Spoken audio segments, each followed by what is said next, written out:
Hey everybody, it's time for the fifth, and for now final, installment of video commentary on the comic book history of comics. Last time we had an episode called New Action Fun that looked at the birth of Superman and the rise of the superheroes, and now we're going to look at part 2 of that chapter.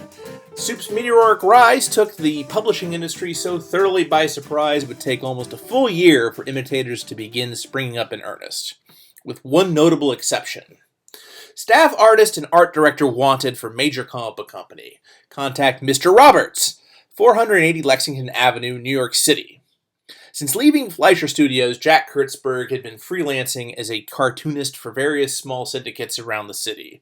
For his family's sake, though, he was looking for the stability of a full-time job like he had had at Fleischer. And this address was the same as National, publishers of Superman. Of course, maybe Jack didn't notice he was being directed to a floor different from National's. Hello, are you Mr. Roberts? The name's Fox, Sergeant. Victor Fox. I'm the king of the comics. This may be a kid's field, but we're not playing school here with chalk on a blackboard. I've got millions of dollars tied up in this industry. Now what makes you think you can handle this job, protect my investments? Industry legend had it that Fox had been a Wall Street high roller ruined in the market crash. He was reduced to taking the lowly job of National's accountant. He realized before Leibowitz or Donenfeld or even Siegel and Schuster what a mega-hit Superman was. He promptly quit his job, rounded up backers, and rented office space in the same building as his ex-employers. Fox hired Universal Phoenix Feature Syndicate, a tiny packager founded by wunderkind Will Eisner, to produce his first superhero creation. Wonder Man, aren't we going to get sued for this? Who's writing the check, Sergeant? When National predictably slapped a lawsuit on Fox, he told Eisner that Universal Phoenix would never receive the $3,000 he owed them unless Eisner lied on the stand and claimed Wonder Man was his idea. Eisner did as he was told, but National won anyway. Wonder Man was no more. Fox swore revenge by hiring Eisner's artists away from him. He took out the ad as Mr. Roberts, so Eisner wouldn't catch on, hoping to land one of the Phoenix artists he admired. Willis B. Renzi, W. Morgan Thomas, Irwin Willis, not realizing these were all pseudonyms for Eisner himself, used to make his shop look bigger than it was. Phony editors trying to hire fake artists. Welcome to the comic book industry. And I'm going to put a pin in that for a second and revisit this court scene. Now, this is one of the few bits we had to revise in comic book history of comics when it was in comic book form, called Comic Book Comics.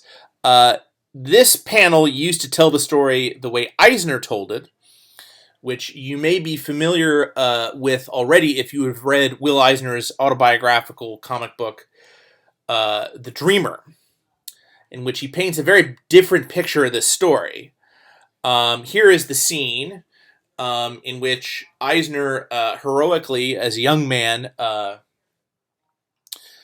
declares that he didn't come up with Wonder Man or Hero Man, as he's called in The Dreamer, that in fact he refuses to perjure himself heroically and implicates Fox instead, the Fox character, as being the person who directed him to create Wonder Man, which is what he claimed happened. Here, in case you're wondering, Ryan does a great job of recreating that character. But yeah, this is how Wonder Man appeared on the cover of Wonder Comics #1, produced by Eisner's shop. The comic version we did of this came out in about 2008. But then in 2010, the actual trial transcripts showed up, where it completely contradicted the late Will Eisner's version of the story. In fact, according to the trial transcripts, Will Eisner did exactly as he was told and lied on the stand and said he came up with Wonder Man, not Fox, independent of Superman. So Will Eisner told the more heroic version of the story for years and years and years. In fact, up until he died, to my knowledge. It's in his official biography in that way. But nope, the trial transcripts tell a very different story. In fact, Eisner, who was a young kid, of course, whose income depended on keeping Fox happy. There's absolutely no reason to think poorly of Will Eisner for protecting his income and lying on the stand. But one of the themes you'll see in the comic book history of comics is these Golden Age creators, whether we're talking about Will Eisner or Bob Kane or Stan Lee or even Jack Kirby, they love spinning their yarns. And many of those yarns bear a dubious relationship to the truth, I'm sorry to say. Hero worship is all well and good for children, but as adults, I think we need to look at these folks as the flesh and blood and often highly flawed human beings that they are. In case you were wondering,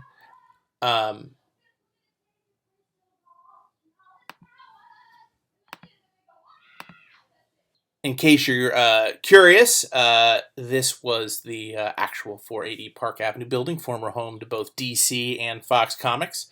I believe this is a contemporary photo, and you can tell from looking at Ryan's drawing it hasn't changed all that much. And here is a Jack Kirby Count of Monte Cristo. It's called Count of Monte Cristo. Sorry about that.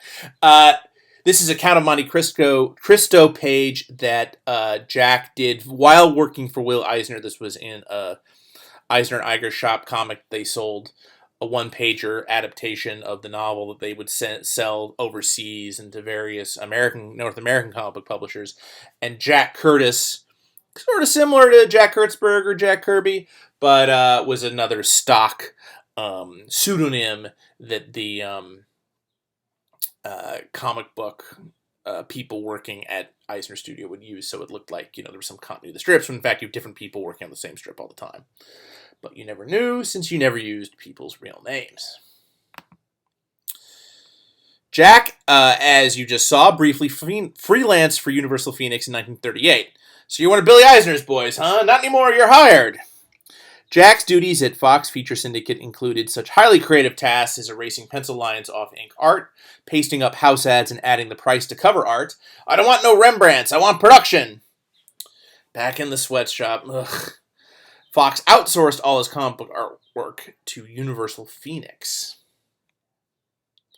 However, Eisner left the company he founded later in 1939 when he was offered the opportunity to produce a syndicated comic book Sunday supplement for newspapers so they could capitalize on the Superman trend. That supplement, The Spirit, would set a new standard for sophistication in the medium and catapult Eisner to legendary stature. Eisner had been serving as Fox's de facto editor, requiring the king of the comics to hire a replacement. Meet your new boss, Sergeant, Joe Simon. He's a college boy from Syracuse. You ought to bring some class to this place. Simon impressed Fox with a glowing recommendation on the stationery of the Syracuse Herald, where he served as a sports cartoonist, signed, Simon neglected to mention, by the Herald copyboy. The bamboozled Fox entrusted Simon with shepherding the adventures of Fox's less actionable Superman wannabe, the Blue Beetle, who at least had a practical reason for donning an outlandish outfit to beat up criminals. He was a cop in a civilian identity, so that mask must have helped cut down on police brutality complaints. This is a very dated joke about Giuliani time. But, well, there you have it. It lives on forever. Though Simon had a wealth of experience in sports cartooning, which relied heavily on photo reference and stock poses, he had almost no background in the creative art of comic storytelling, which required the artist to conjure compositions using mostly pure imagination. It didn't take him long, however, to see that his staff artists possessed unique gifts. Simon had been drawing on the side for other comic book publishers and quickly found himself with more work than he could handle. But Jack Kurtzberg remained as speedy as ever, thanks no doubt to the physical confidence he had picked up on the mean streets of the Lower East Side. What's this nonsense, Sergeant? Which particular nonsense are you referring to, Mr. Fox? I told you I wanted an explosion on the third panel of every first page. I thought that was more of a rough guideline. No, sales figures don't lie. We get a bump every time we put a blow up there. I don't know what you're doing. I know what I'm doing, Sergeant. I'm the king of the comics. I gotta get out of this nut house. Come on, Jack. Between your speed and my business sense, we'd make a killing striking on our own, freelance. No way, Joe. You're not like me. I got a family to support. Maybe if I could get a salary job at a better rate at another publisher. You worry too much. Let me take care of it. There's too much money in this racket not to try. Indeed, starting in 1940, the Superman imitators proliferated faster than a speeding bullet. Every struggling pulp publisher and strip artist wannabe attempted to strike it rich, copying Siegel and Schuster's success.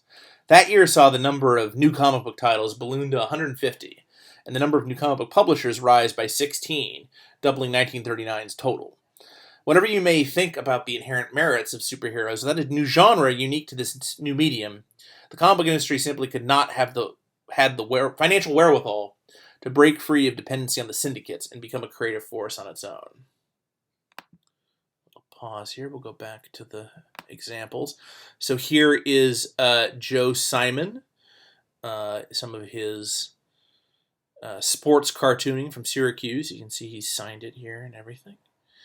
One of the first strips that Joe and Jack worked on together was Blue Bolt, ostensibly created by Simon, which was, even by Golden Age standards, a truly demented comic, a sort of Flash Gordon, Buck Rogers type who gets zapped away to this faraway planet to battle this kind of sexy evil sorceress with super science. It's totally insane.